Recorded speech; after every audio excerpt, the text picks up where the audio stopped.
நம்ம ஸ்டாலுக்காக ரெடி பண்ணி வச்சுருந்த கூழெல்லாம் எடுத்துகிட்டு நம்ம கோபி தான் வந்திருக்கோம். கோபியில் தான் இன்றைக்கி 2 கடை வந்து பார்க்க போகிறோம். ஃபஸ்ட்டு பார்த்திங்கன்னா வந்து ஜீமார்ட்டில் வந்து என் ஹஸ்பண்டும் வந்து பெரிய பையனும் பார்த்துக்கிட்டாங்க.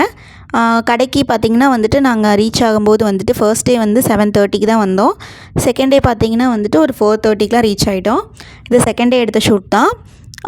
கஸ்டமர்ஸ் எல்லாமே வந்துட்டு சண்டேங்கிறனால வந்துட்டு நிறைய பேர் வந்திருந்தாங்க.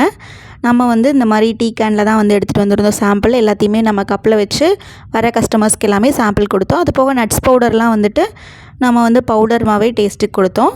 எல்லாருமே டேஸ்ட் பண்ணி பார்த்துட்டு ரொம்பவே சூப்பராக இருக்குதுன்னு சொல்லியிருந்தாங்க. நிறைய பேர் வந்து பர்ச்சேஸும் பண்ணாங்க. ஒரு சிலர் வந்துட்டு நாங்கள் நெக்ஸ்ட் டைம் வந்து பர்ச்சேஸ் பண்ணிக்கிறோம், ஆல்ரெடி வேறு ஒரு ப்ராடக்ட் இருக்குது, அது தீர்ந்ததுக்கப்புறமா பர்ச்சேஸ் பண்ணிக்கிறேன்னு சொன்னாங்க. பெரிய பையன் வந்து ரொம்ப ஆக்டிவாக வந்து எல்லாத்துக்குமே வந்து கொடுத்தான். அவனுக்காகவே நிறையா கஸ்டமர்ஸ் வந்துட்டு வாங்கினாங்க. இந்த மாதிரி ஸ்டால்ஸ் போடுறது எங்களுக்கும் வந்துட்டு ஹாப்பியாக இருக்குது. ப்ரமோட் பண்ணுறதுக்கும் நம்மளுக்கு ஈஸியாக இருக்கும். கஸ்டமர்ஸும் வந்து சாட்டிஸ்ஃபைடாக அவங்க வந்து டேஸ்ட் பண்ணி பார்த்து ப்ராடக்டை வாங்கும்போது அவங்களுக்கும் வந்து ஒரு ஃபுல்ஃபில்னஸ் கிடைக்கும். நெக்ஸ்ட் வீடியோவில் பார்க்கலாம். பாய்.